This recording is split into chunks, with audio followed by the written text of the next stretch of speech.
कोई बात नहीं, लेकिन जब बाहर आती हो तब तो ढंग का कपड़ा पहना करो। तुम्हारे साथ हम कहीं भी जाते हैं ना तो बहुत शर्म आती है हमको।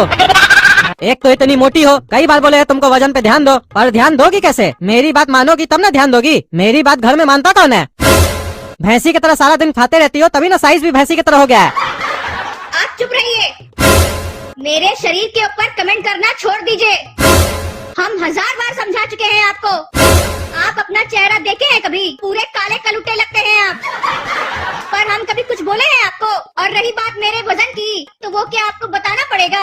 आपको पता नहीं है कि हमको बीमारी है। खाना खाने की वजह से मेरा वजन नहीं बढ़ रहा है, और ऐसे भी हम घर में सबसे कम ही खाना खाते हैं। हाँ हाँ, वो हमको पता है कितना कम खाना खाती हो तुम। कभी अपनी प्लेट में देखा करो सही से, तब ना पता चलेगा। इतनी खाने की शौकीन हो तुम, अपनी प्लेट छोड़कर दूसरों की प्लेट में ताका झाकी करती हो, तो अपना प्लेट में कितना खा रही हो कैसे पता चलेगा? हाँ हाँ, मेरी नजर सबकी प्लेट पर ही तो होती है, पर आपकी नजर तो अपनी प्लेट पर ही होती है ना। तो आपको कैसे पता चलता है कि हम क्या खाते हैं? और हम नहीं बोलते हैं तो आपका मुंह बहुत चलता है। और रही बात मेरे कपड़े पहनने की, तो हम आपसे अच्छा ही कपड़ा पहनते हैं। आपको खुद को फैशन का कुछ पता नहीं है। हमेशा एक ही पैंट और एक ही शर्ट पहनते हैं और खुद को हीरो समझते हैं। चुप रहो, नहीं तो मुंह तोड़ देंगे तुम्हारा। हाँ हाँ, उठाओ हाथ ताकि सभी देखें कद्दू कितना बड़ा मर्द है। जब देखो खाली मारने की बात करके मेरा मुंह बंद करवा देते हो। आज से हमसे बात मत करना, वरना हम तुम्हारा मुंह तोड़ देंगे। आज से मेरा तुम खाना नहीं बनाएगी, समझ गई? हाँ, नहीं बनाएंगे खाना, जाओ भूखे मरो तुम। अरे ये पापा मम्मी को कोई बुद्धि नहीं है क्या? कहाँ पर खड़े हैं, कुछ देख ही नहीं रहे हैं। कैसे बात करना चाहिए, बाहर में कोई बुद्धि नहीं है इन लोग को।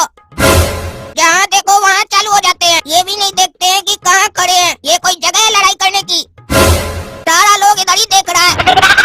इन लोग की तो कोई इज्जत नहीं है कद्दूपुर में, पर मेरी जो इज्जत थोड़ी बहुत भी बनी है उसको भी मिट्टी में मिला रहे हैं।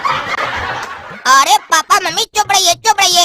हम जानते हैं कि आप दोनों लड़ने में बहुत तेज हैं, पर यहाँ पर लड़ना बंद कीजिए। ऐसे भी आप लोग को जीवन में पहले काफी मौका मिल चुका है लड़ाई करने का, और आगे भी मिलता रहेगा। इसीलिए यहाँ लड़ना बंद कीजिए। सभी लोग इधर देख रहे हैं, बेइज्जती हो रहा है हमारा। अरे चुप गधा कहीं का। एक तो तुम्हारी माँ को कपड़ा पहनने का लक्षण नहीं है, ऊपर से हम समझा रहे हैं तो तुम कह रहे हो तुम्हारा बेइज्जती हो रहा है। बेइज्जती तो मेरा हो रहा है, और ऐसे भी तुम्हारा कौन सा इज्जत है जो तुम्हारा बेइज्जती होगा? अरे तो आपका कौन सा इज्जत है कद्दूपुर में जो आपका बेइज्जती होगा? आपसे ज्यादा हमारा इज्जत है कद्दूपुर में। आप कहीं भी जाते हैं ना तो लोग बोलता है देखो काला कद्दू का बाप जा रहा है, लेकिन हमको कोई नहीं बोलता है कि देखो कद्दू का बेटा जा रहा है। अरे वो तो लोग कहेगा ना कि काला कद्दू का बाप जा रहा है। काहे कि कद्दूपुर में दिन भर जो लफंगा गर्दी करते रहते हो तो बोलेगा ही लोग। तुम कोई मेरा नाम ऊंचा करने वाला काम नहीं किए हो, नाम को मिट्टी में मिलाने वाला काम सब करते हो।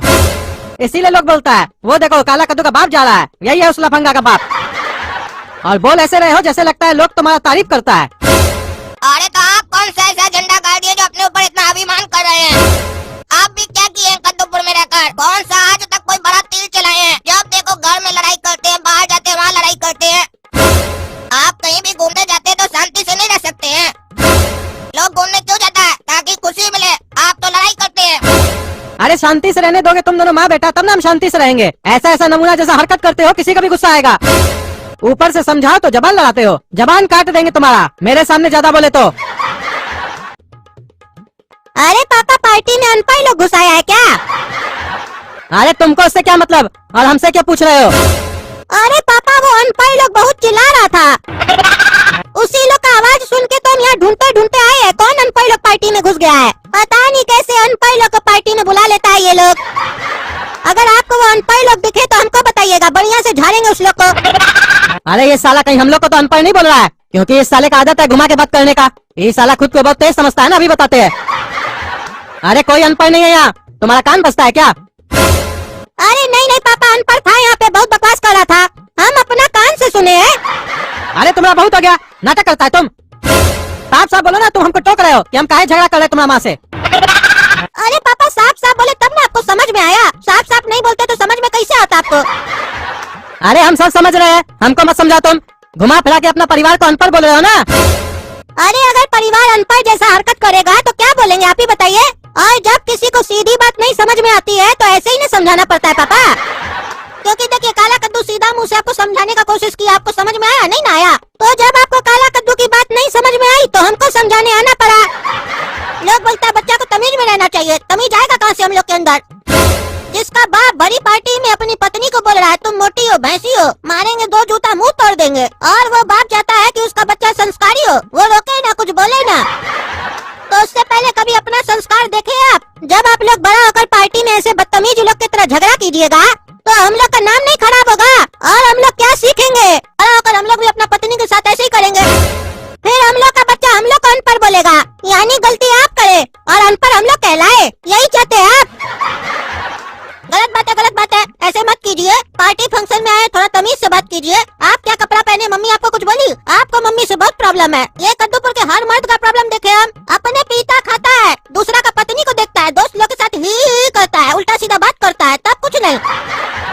लेकिन वही पत्नी अगर किसी से थोड़ा सा हंस के बात कर दे तो पति को गुस्सा लग जाता है। दूसरा का पत्नी छोटा कपड़ा पहने तो आँख नहीं हटता है। खुद का पत्नी थोड़ा सा छोटा कपड़ा क्या पहन ली तो उसमें दिक्कत होगी आपको। कपड़ा भी मम्मी आपसे पूछ के पहनेगी। अरे तो ढंग का कपड़ा पहनना चाहिए कि नहीं? हम लोग संस्कारी है ना।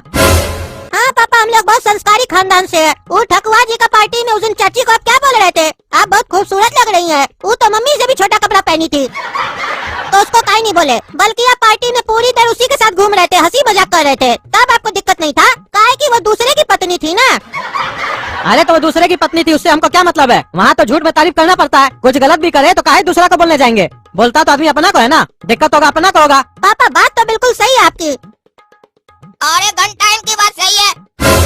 दूसरे की पत्नी को नहीं बोल सकते हैं, अपनी पत्नी को बोल सकते हैं, काहे कि ये अपनी है, वो दूसरे की है। लेकिन वहाँ पर तारीफ करने के लिए कौन बोला? वो बोलना जरूरी था। वहाँ पर 1 घंटा उसके साथ घूमना जरूरी था। वो बोली थी क्या हमने साथ घूमो? बोलिए ना, वहाँ मजा आ रहा था घूमने में। आप हम दोनों को बुड़बक समझे क्या? हम लोग को बुद्धि नहीं है क्या? कद्दूपुर के हर मर्द का यही प्रॉब्लम है।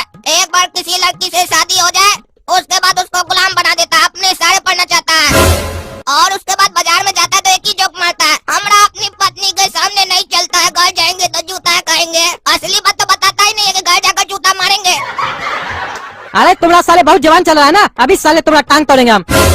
बहुत इज्जत है ना तुम्हारा पार्टी में, अभी तुम्हारा इज्जत निकालते हैं। अरे छोड़ दीजिए पापा, हमने पूरा कपड़ा फाड़ दिया, इतना महंगा कपड़ा लिए थे, पार्टी में सब देख रहा अभी को।